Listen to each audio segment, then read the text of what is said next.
Welcome to Utah Bankruptcy Questions and Answers. This is a video series where we answer questions about filing bankruptcy in Ogden, Utah. I'm attorney Amy Butters, and I hope you find this series informative and helpful.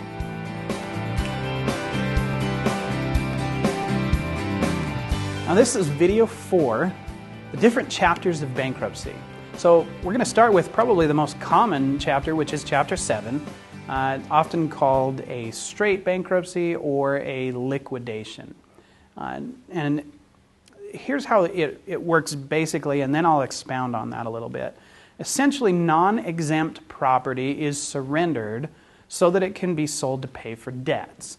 Now, it needs to be said that most people don't surrender much, if anything at all. Very valuable property and property with liens could be surrendered, but the typical household dealing with a bankruptcy doesn't have anything of significant value that isn't already protected by the bankruptcy laws. Now, this video is not where we're going to talk about that. In a later video, we have one that deals with what are called exemptions, and those are the exceptions to the rule for property, so you know what's protected and what's not. And chapter 7 is often referred to as a fresh start, and that's because your legal obligation to pay those debts back is wiped away, and you no longer are obligated to pay anything back whatsoever. So that's why it's called a fresh start. Slate is clean at that point.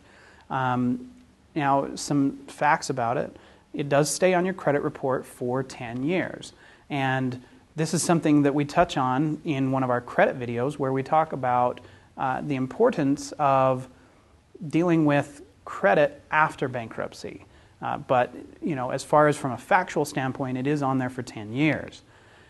Chapters 11 and 12 we're just going to run through really quickly because they're not really pertinent to an individual. They deal with a business. Chapter 11 deals with a business reorganization, and it's used by businesses or just a few individuals whose debts are extremely large. Chances are you don't fit into this category. And then chapter 12 is simply for family farmers and fishermen. Chapter 13 is a type of reorganization. It's like the 11, except it's for individuals or families. A Chapter 13 creates a payment plan based on taking your current income and figuring out how much of that income is left over after necessary expenses. Then that amount that's left over is it's determined whether or not you can pay back all or a portion of your debts in a period of 3 or 5 years. And all of those things together is what's called your plan or your bankruptcy plan.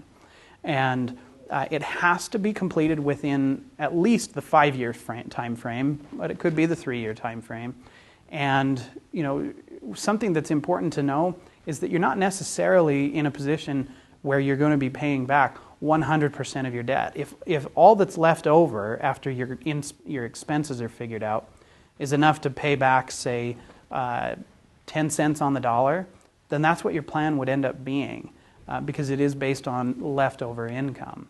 Chapter 13 is the most common method of stopping a foreclosure or a vehicle repossession.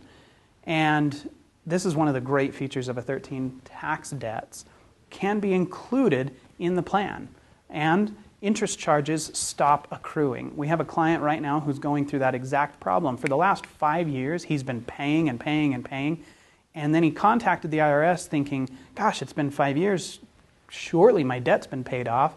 No, this whole entire time he's been paying interest charges and penalties. He hasn't even made a dent in his debt. Well, when we explained that to him, that the interest and the penalties stop the minute you file a Chapter 13, you should have seen the relief on his face. And, that's one of the great benefits that it can offer you if you're dealing with tax debts. Now, earlier in another video, I mentioned that second mortgages, and really any junior lien, like a mechanic's lien, for example, can be removed from title of your home and become an unsecured debt in a Chapter 13. And the reason for this is very, very simple. Everybody has to be treated equally in a bankruptcy. Well, if there's a second mortgage on a house and the first mortgage is more than the equity in the house, then there is no equity for the second mortgage. That means they are unsecured. Even though they're on title, there's no equity to secure them. And at that point, because there's no equity, then they need to be treated equally alongside all the other unsecured creditors.